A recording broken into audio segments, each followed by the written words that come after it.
እግዚአብሔር ምስክሬ ነው። ወንድሜ መሰረት ማድረግ የነበረበት ሄዶ ቤተሰብን ይቅርታ መጠየቅ፣ መጀመሪያ እግዚአብሔር ፊት ንስሐ መግባት ነው። ቀጥሎ ቤተሰብን ሄዶ ይቅርታ መጠየቅ። ማን በቅርብ ጊዜ አሁን የሰማሁት ነገር አለ እዚህ ወለጋ አካባቢ የተፈጠረ ነገር እና ኦክሲጂኑን አንሳ ተባለ። እንግዲህ በአይኔ ያየሁት ነው፣ ቪዲዮ ላይ ማህበራዊ ሚዲያ ላይ ነው ያየሁት። አነሳ፣ ተፈውሳል ተባለ። ሄድና ራስን ፈትሽ ምናምን ተባለ። እንግዲህ ያ ሰውዬ ሞት የተባለ አደጋ ነው ተፈጠሮ በክርስቶስ አካል ላይ። ይሄ ማን ዘንድ ተቀባይነት እያጣች ትመጣለች። ማንም ለኔ እንደ አገልጋይነት የተሰማኝ ነገር ስለተፈጠሩ ነገር አያገባኝም ምን ነገር አይ ዶንት ኬር ብሎ የተሰጠ ነገር ከፊተኛው ልቅ በጣም ከባድ ነው። እኔ ጸልዬለት ኦክሲጂኑን አንሳ ብዬው ሰውዬ ሳይፈወስ ቀርቶ ሞቶ እኔ ተጠያቂ ካልሆንኩ ማን ተጠያቂ ሊሆን? ማን ነው ተጠያቂ ሊሆን? በአደባባይ የሆነ ነገር ነው። ሚዲያ አለ፣ ካሜራ አለ። እንዴት ነው የሚዋሸው? ማን ይሄ በራሱ ይህ ሰው መካሪ ቢኖረው መሮች ከላዩ ላይ ቢኖሩ ወይ ደግሞ የሚያመናቸው ሰዎች የሚመክሩትና የሚገጽጹት ተግሳጽን ለመቀበል ምክርን ለመቀበል ትሁትና ቅን መሆን የሚጠይቅ ነገር ነው። እገባኛል። ያ ህይወት ቢኖር ቶታሊ መደረግ የነበረበት ነገር እኔ እግዚአብሔር ምስክር እኔም የማምንበት አንድ እውነት አለ። ይሄ እውነት ምንድነው? ዝም ብሎ ከመሬት ተነስቶ ራሱን ሰይሞ ትልቁን ስም ወስዶ አንዳንድ ጊዜ ከድፍረት የተነሳ ነው። ይሄ ድፍረት ከድፍረት ተነስቶ ማን ይጠይቀኛል፣ ማን ምን ያደርገኛል፣ ራስን እንደፈለኩ ማለት ይችላሉ ብሎ ሐዋርያ ብሎ ራሳቸውን የሚጠሩ ሰዎች በመጽሐፍ ቅዱስ ውስጥ ድሮም ነበሩ። ሐሰተኛ ሐዋርያት ብለን ነው የምንሰይማቸው። በራእይ ዮሐንስ ላይ ሐሰተኛ ነቢያቶችና ሰራተኞች ነበሩ። ሁለተኛ ቆሮንቶስ 11:13 ብትመለከቺ ራእይ 2:2 ብናይ ሐሰተኛ ነቢያቶች ነበሩ፣ እውነተኛ ነቢያቶች ሆነው እያሉ ማለት ነው። በዚህ ዘመን ምንድነው እውነተኛውን እንዳን ሰው እንዳይቀበል እያደረገ ያለው አንዱና ትልቁ ስህተት ወይም ደግሞ ያሰተ አካሄድ ብዬ የምለው አሁን የጠቀሻቸው ሰዎች ናቸው። ከመሬት እነሱና የሆነ ነገር ከተሰማቸው ያደርጋሉ። ያ ስሜታቸውን ሲያደርጉ እኔ ሐዋርያ ነኝ፣ በቃ የሐዋርያነት መንፈስ በላይ ላይ መጥቷል ብሎ አላሉ። የሐዋርያነት መለኪያ እሱ አይደለም። የሐዋርያነት መለኪያ አንደኛ ጥሪ ነው። መታወቅ ያለበት ነገር ጥሪ ነው። ሐዋርያነት በራሱ መለኮታዊ ጥሪ ነው ብለን ነው ምናምን። መለኮታዊ ጥሪ ደግሞ ሁልጊዜ ፍሬና ውጤት አለው። ያለ ፍሬና ውጤት አይደለም። ሰውም ተጠራ ብሎ ዝል ቅድም የሐዋርያነት ምልክት የተባሉ ነገሮች እኮ እንዴት ነው መሰረቱን እኮ አስቀምጧል። ሐዋርያው ተቀምጧል። በቃ ከዛ ወዴት ልንሄድ እንችል እና ውጤት መኖር አለበት። ህይወቱ መታየት አለበት። ህይወት መታየት አለ። ህይወት ያስፈልጋል፣ ፍሬ ያስፈልጋል። እና ከዚህ ውጪ ባሉት ነገሮች ከመሬት ተነስቶ አንዳንድ ጊዜ ይቅርታ አድርግልኝና እኔ ሰውን ሁሉ አከብራለሁ፣ ሰውን ሁሉ ወዳለሁ። አንዳንድ ጊዜ እንደው ይቅርታ አድርግልኝና ከግል ካራክተር የተነሳ አቶ እንኳን የማታያቸው ሰዎች እኮ አሉ። አቶነት እንግዲህ ለማንም የሚገባ ነው አይደል? አቶ አከሌ ማለት አቶ ማለት በራሱ እኮ እየተከበረ ስም ነው። አንድ ሰው አቶ አከሌ ካልሽ እኮ ሪስፔክት አድርገሽው። አንዳንድ ጊዜ ስራቸውና አለኝ የሚሉት ነገር የማይመጣጠን ሰዎች ታያለሽ። እነኛ ሰዎች አይደለም ሐዋርያ ማለት አቶ ማለት የሚከብደኛል። ይታወቃል እኮ በድርቅና እንደሆነ ማለት ነው። ስለዚህ እዚህ ነገር ላይ መጽሐፉ ክሊር አድርጎ አስቀምጧል።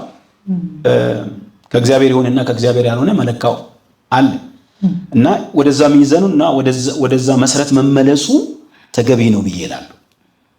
ሌላው ይሄ ነገር ከምን የመጣ ነው ብዬ ሳስብ ሁለት ነገር አስባለሁ። ለምንድን ነው አለ የለም የሚባለው?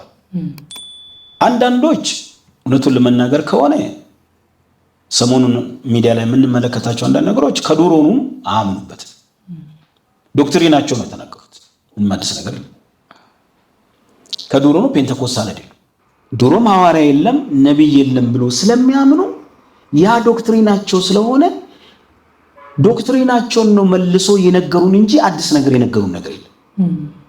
አንዴ ነው የመያዝ አለበት። በኢትዮጵያ ምድር መንፈስ ቅዱስ ወርዷል። እያንዳንዱን አብያተ ክርስቲያናት አንድ አድርጓል። እውነቱን ለመናገር ከሆነ ማን ከምን እንደሆነ አትለይም ማለት ነው። ሁሉም በመንፈስ ቅዱስ ሙላት ያምናል፣ በልሳን ይናገራል፣ ለጸጋ ጾታ ያምናል፣ የኃይል ጾታ ይቀበላል። አምልኮም እንዳይሹ እግዚአብሔር መንፈስ ሲመጣ በነፃነት ያመልካል። የአንድ ቤተክርስቲያን ህዝብ መስሏል የኢትዮጵያ ህዝብ መንፈስ ቅዱስ ከመውረዱ የተነሳ ማለት ነው። የአከሌ ቤተክርስቲያን አባላት ናቸው እነዚህ፣ ይሄ የአከሌ ነው የምትዩ የለም። ይህ እጅግ በጣም አስገራሚ የሆነ ከሰዎች ዕውቀትና መረዳት በላይ በሆነ መንገድ የእግዚአብሔር መንፈስ በኢትዮጵያ አብያተ ክርስቲያናት ላይ ፈሷል። ይሄ እውነት ነው። እውነቱ ስናወራ በየቤተ ክርስቲያኑ በዚህ ጊዜ ትንቢት የሚናገሩ ኖራሉ፣ መገለጥ የሚያዩ ኖራሉ። የትም ቦታ እብን ሐዋርያና ነቢይ የለም በሚሉት መካከል ማለት ነው። ከዚህ የተነሳ አንዳንድ የነበሩ ዶክትሪን ተደብቆ ኖሯል እና እንደማያምኑ እንደማይቀበሉ አይታወቅም። ለምን ተሸፍኖ ነው የኖረው? ህዝቡ ከመሪ በልጧል። ህዝቡ ከዶክትሪን በላይ ሄዷል። ከዚህ የተነሳ እንደ አንድ አጥቢያ ቤተክርስቲያን ህዝብ ሆነ ስለምንኖር ያ ነገር ተሸፍኖ የኖረ ነገር ነው። አሁን ካለው ጊዜ ሁኔታ ደግሞ የተነሳ የሚያምኑበትን እምነታቸውን ነው ተናገሩት፣ ሊከበርላቸው ይገባል። ሌላ ሁለተኛ በኢትዮጵያ ቤተክርስቲያን ፔንቴኮስታል ቤተክርስቲያን ተብሎ የሚጠሩ የሚታወቁ ቸርቾች አሉ። ለምሳሌ ሙሉ ወንጌል ቤተክርስቲያን ፔንቴኮስታል ነች። ገነት ቤተክርስቲያን ፔንቴኮስታል ነች። እንደገና ህይወት ብርሃን ቤተክርስቲያን ፔንቴኮስታል ነች። እነዚህ በፔንቴኮስታልነታቸው የሚታወቁ የማይደራደሩ ቤተክርስቲያን ናቸው። አንዳንድ ነገር ይጠበቅ ነበር እውነቱን ለመናገር ከሆነ እንግዲህ እነሱ ከኔ በላይ ሊያወሩ ይችላሉ። እኔን ሐሳብ በሚመለከት በትልቁ ያወራሉ ብዬ ተስፋ አድርጋለሁ። እየጠበቅኳቸውም ነው አለሁት። ከሙሉ ወንጌል ቤተክርስቲያን ጀምሮ ምን መልስ ይኖራታል ለዚህ ነገር፣ ለትውልዳቸው ለህዝባቸው ምን መልስ ይኖራቸዋል የሚለው ነገር በጣም በናፍቆት እየጠበቅኩ ነው አለሁት። በጣም አስተዋዮች እንደሆነ አውቃለሁ፣ የማይቸኩሉ እንደሆነ አውቃለሁ። እውነት ለመናገር ከሆነ የተረጋጉ ናቸው። በራሳቸው ጊዜ ደግሞ ሳውንድ የሆነ ነገር ይዞ እንደሚቀርቡ አውቃለሁ። ሶስቱም ቤተክርስቲያናት በጋራም በተናጠልም ለቤተክርስቲያናቸው ለህዝባቸው ለትውልዱም እንደሚናገሩ ጠብቃለሁ። ስለዚህ እነዚህ ሶስቱ አብያተ ክርስቲያናት ስቲል መንፈስ ቅዱስ ይሰራል ብሎ ያምናሉ።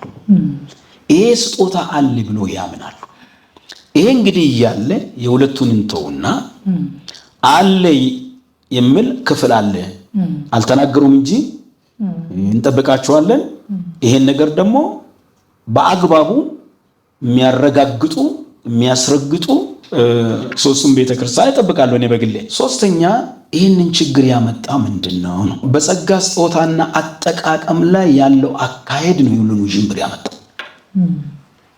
ሐዋርያ የሚለው ነገር ሐዋርያ ያልሆነ ሰዎች ሐዋርያ ነኝ ብሎ ራሱን የጠራ ግለሰብ አለ ወይም ግለሰቦች አሉ። አሁን ደግሞ ቁጥራቸው እንደውም ብዙ ነው። የምታወቁ አሉ፣ የማይታወቁ አሉ፣ ገና የሚመጡና በዚህ ስም ለመጠራት ዝግጅት ላይ ዝግጅት እያደረጉ ደግሞ ይኖራሉ። ነብይነቱ ሐዋርያነቱ የኢትዮጵያን ቤተክርስቲያን ትልቅ ቻሌንጅ ውስጥ ትልቅ ችግር ውስጥ የከተተ ነገር እንደሆነ ባለፈም በጥቂቱ አብረን አውርተናል። የት ጋር እንደሚቆም እኔ አላውቅም። የት ጋር እንደሚቆም አላውቅም። ምክንያቱም እነኚህ ሰዎች ቅርንጫፋቸው በጣም ሰፊ ነው። ስለ ሐሰተኞቹ ነው የማወራው፣ ስለ ሶስተኛዎቹ ነው የማወራው። አለ ስለሚሉትና የሌላቸው ስለሚያወሩ ሰዎች ነው የማወራው። ጸጋው የላቸውም ግን አለኝ ይላሉ። በሸል ነው የምተነብዩት። እንደዛ ነገር አለ። የተለያዩ ሰዎችን ይዘዋል። ታዋቂ ሰዎችን ይዘዋል። የፖለቲካ ሰዎችን ይዘዋል። ፖለቲካ አመራሮችን ይዘዋል። ነጋዴዎችን ይዘዋል። በአሁኑ ጊዜ ደግሞ ሰው የሆነ ነገር እንድንነገረው ይፈልጋል። እንድንነገረው በቃ እግዚአብሔር ስለኔ ምን ይለኛል ይላል ሰው። መጽሐፉ እኮ አለ እግዚአብሔር ለሁላችንም